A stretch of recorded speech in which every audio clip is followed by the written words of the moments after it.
नमस्कार, मैं हूं जयश्री नागदा और आप देख रहे हैं सीबीसी न्यूज राजस्थान। आदिवासी वोट कांग्रेस और भाजपा के लिए कितना महत्वपूर्ण है, ये आप पिछले कुछ समय से बड़े बड़े नेताओं के आदिवासी इलाकों में बढ़ती चहलकदमी या सभाओं से समझ सकते हैं।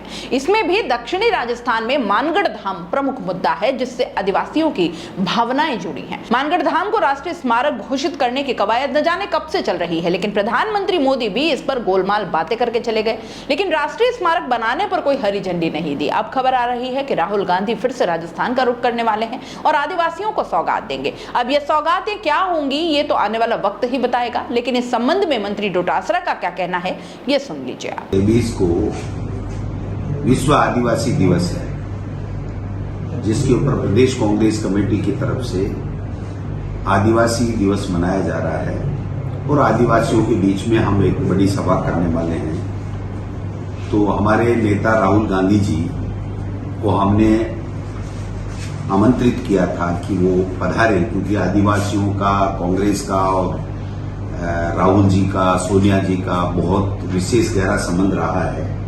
तो मुझे बताते हुए खुशी है कि मुझे मेरे प्रभारी जी रंधावा साहब का अभी फोन आया है कि उन्होंने 9 तारीख के लिए मन बना लिया है। वो शायद उनकी स्वीकृति उनको मिल गई है कि राहुल गांधी जी आ सकते हैं। तो मैं ये कहना चाहता हूं कि आदिवासी भाइयों के बीच में 9 तारीख को एक बड़ी सभा करने जा रहे हैं मानगढ़ में, जहां वो मानगढ़ धाम पे जो है। और ये जो प्रधानमंत्री जी की 5-6 रैलियां हुई हैं, उसमें जितने लोग कुल मिलाकर के आए हैं, हमारा टारगेट है कि उतनी सभा से हम लोग वहां से विश्व आदिवासी दिवस मनाएंगे। और मानगढ़ स्मारक जो राष्ट्रीय स्मारक के रूप में घोषित करने की बरसों से मांग चली जा रही थी, देश के प्रधानमंत्री जी ने उसके ऊपर एक शब्द नहीं बोला, लेकिन हम चाहेंगे कि हमारी सरकार है तो राहुल जी की मौजूदगी में वहां के लिए हमारी सरकार कोई ऐसा तोहफा दे जिससे उनका एक तरीके से जो उत्साह बना रहे, उनका मान सम्मान हो। और ये जो स्मारक, हम राष्ट्रीय स्मारक तो इसको नहीं घोषित कर सकते, लेकिन राष्ट्रीय स्मारक जैसा बने और उन ऊंचाइयों को छुए जो उनके आदिवासियों की परिकल्पना हमेशा से बनी हुई है। तो मैं समझता हूं कि इसके ऊपर भी काम होगा। खड़गे जी भी आएंगे क्या? अभी जो सूचना मिली है वही मैं आपको बता पा रहा हूँ। तो क्या मानगढ़ धाम की इतनी क्राउड जुटेगी कि दिल्ली तक गूंज सुनाई देगी?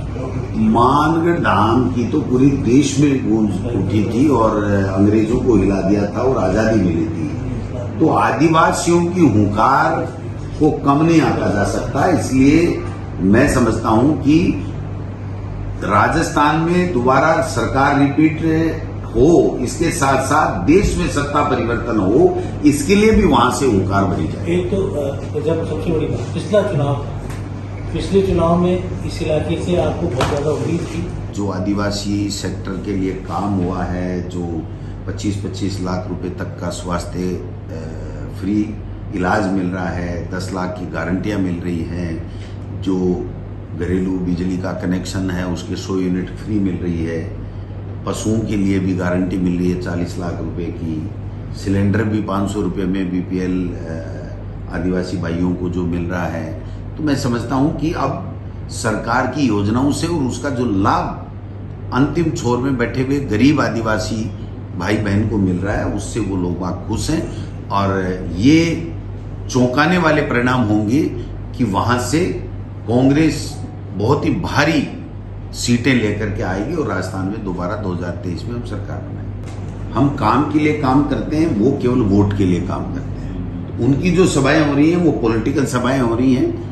हम विश्व आदिवासी दिवस मना रहे हैं, तो आदिवासी भाइयों के बीच में राहुल गांधी जी का आना और वहां हम लोगों का सबका जाना एक राजनीतिक नहीं बल्कि सामाजिक संदेश है कि हम आपके साथ खड़े हैं और आपके कल्याण के लिए, आपके आगे बढ़ने में जो कर सकते हैं वो हम करेंगे। आपके सुख दुख में हम भागीदार बनेंगे। इस तरीके की भावना लेकर के हम ये कार्यक्रम